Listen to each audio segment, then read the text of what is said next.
ഇതിൽ കാണുന്ന ഈ ഒരു കാര്യത്തോട് അതായത് തൃശ്ശൂർ പൂരത്തിനോടനുബന്ധിച്ച് വരുന്ന ഒരു വാർത്തയാണിത് കേട്ടോ. വടക്കുംനാഥ ക്ഷേത്രത്തിലുള്ള നെയ്മല ഇടിഞ്ഞു എന്നുള്ളതാണ് വാർത്തയിൽ കാണുന്നത്. അപ്പോൾ ഇത് കുറച്ച് നാൾ മുൻപ് നടന്നു എന്നുള്ളതാണ് പറയുന്നത്. ആരും അതിനെക്കുറിച്ച് പ്രതികരിച്ചില്ല, പറഞ്ഞില്ല എന്നുള്ളത്. എന്തുകൊണ്ട് പറയാതിരുന്നു? പറഞ്ഞിരുന്നെങ്കിൽ അതിന് പ്രതിവിധി ചെയ്യാമെന്നുള്ളത് എല്ലാവരും പറയുന്നുണ്ടായിരുന്നു. ഒരു വലിയൊരു അപകടം ഒഴിവായേനെ എന്നുള്ളത് പറയുന്നുണ്ട്. 2006 ഇതുപോലെ നെയ്മല ഇടിഞ്ഞപ്പോഴാണ് വെടിക്കെട്ട് അപകടം ഉണ്ടായിട്ടും ഒരുപാട് പേർക്ക് പരിക്ക് പറ്റി ബുദ്ധിമുട്ടുകൾ കാര്യങ്ങളുണ്ടായത്. അപ്പോൾ ഇത് ഇങ്ങനെ സംഭവിക്കുന്ന സാഹചര്യത്തിൽ പറയാതിരുന്ന് ആൾക്കാരെ ബുദ്ധിമുട്ടിപ്പിക്കുന്നതിൽ ദേവസ്വം അല്ലെങ്കിൽ അതുമായി ബന്ധപ്പെട്ട ആൾക്കാരാണോ? എന്തായാലും പൂജിക്കുന്ന വ്യക്തി കണ്ടിട്ടുണ്ടായിരിക്കും. ബാക്കിയുള്ളവർ പറഞ്ഞിട്ടുണ്ടായിരിക്കും. അവിടെ എന്തുകൊണ്ടത് അടക്കി പിടിച്ചു വെച്ചു? അതൊരു സെൽഫിഷ്നെസ് അല്ലേ? ഇത്ര ഒരു അമ്പലം എന്ന് പറയുന്നത് ആ ഒരു കൂട്ടം ആൾക്കാരുടെ മാത്രമല്ലല്ലോ.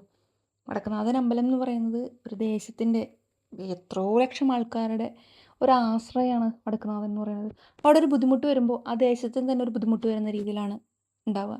അപ്പോൾ അത് പുറത്ത് പറയാതെ ഹൈഡ് ചെയ്ത് വെച്ച് ഇത്രയും വലിയൊരു അപകടം ഉണ്ടാക്കി അതിൻ്റെ മുകളിൽ പിന്നെയും പിന്നെയും കാര്യങ്ങളുണ്ടാക്കി. ഇപ്പോൾ തൃശ്ശൂർ പൂരം എന്തായാലും നടത്തും എന്നുള്ളൊരു തീരുമാനത്തിൽ തന്നെയാണ് നിൽക്കുന്നത്. അപ്പോൾ വലിയൊരു അപകടം ഉണ്ടാക്കി ഒരു വിഭാഗക്കാരനെ സങ്കടത്തിൽ ഇട്ടിട്ട് ആണ് ഇപ്പോൾ ഈ പൂരം നടക്കുന്നത്. അപ്പോൾ നെയ്മല ഇടിഞ്ഞു കഴിഞ്ഞിട്ടുണ്ടെങ്കിൽ വലിയ ബുദ്ധിമുട്ടുകൾ കാര്യങ്ങളുണ്ടാവുമെന്ന് പണ്ട് തൊട്ടേ പറയുന്നുണ്ട്. അപ്പോൾ ഈ ഒരു കാര്യം എന്തുകൊണ്ട് ഇവർ പുറത്ത് വിട്ടില്ല? വളരെയധികം തെണ്ടിത്തരായി ഇവർ ഈ ചെയ്ത കാര്യം. വളരെയധികം മോശം എന്ന് വെച്ചാൽ ബഹുമോശമായിട്ടുള്ള കാര്യമാണ്. ഒരുപാട് ആൾക്കാരുടെ ജീവൻ്റെ വിലയാണ് ചിലപ്പോൾ ഇതുകൊണ്ടായിരിക്കാം. കാരണം സമാനമായിട്ടുള്ള കേസ് മുൻപും ഉണ്ടായിട്ടുണ്ട്. അപ്പോൾ ഇത്തരം സാഹചര്യങ്ങളിൽ വിശ്വാസമുള്ളതുകൊണ്ടാണല്ലോ ഇങ്ങനത്തെ കാര്യങ്ങളൊക്കെ എല്ലാവരും ഫോക്കസ് ചെയ്യുന്നത്.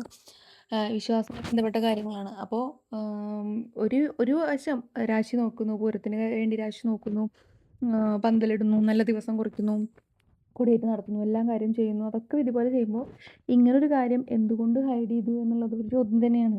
എല്ലാവർക്കും ചോദിക്കാൻ അർഹതപ്പെട്ട ഒരു ചോദ്യം തന്നെയാണ്.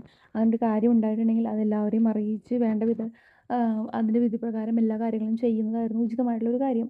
ഇതിപ്പോൾ മനസ്സിലൊരാശങ്ക കൂടി വന്നു. ഇതുകൊണ്ടായിരിക്കുമോ അത് സംഭവിച്ചത് എന്നുള്ളത്. കാരണം സമാനമായിട്ടുള്ളൊരു കേസ് കൂടി അവിടെ ഉള്ളത് കൊണ്ട്. അപ്പോൾ വളരെ മോശമായിട്ടുള്ളൊരു കാര്യം തന്നെയാണ് ഇപ്പം ഈ കേൾക്കുന്ന ഈ ഒരു കാര്യം എന്ന് വെച്ചിട്ടുണ്ടെങ്കിൽ അങ്ങനൊരു കാര്യം ഉണ്ടായിട്ടുണ്ടെങ്കിൽ അത് പറയാമായിരുന്നു. എന്തെങ്കിലും പ്രതിവിധി കൊണ്ട് ഇതെല്ലാം മാറിപ്പോയേനെ.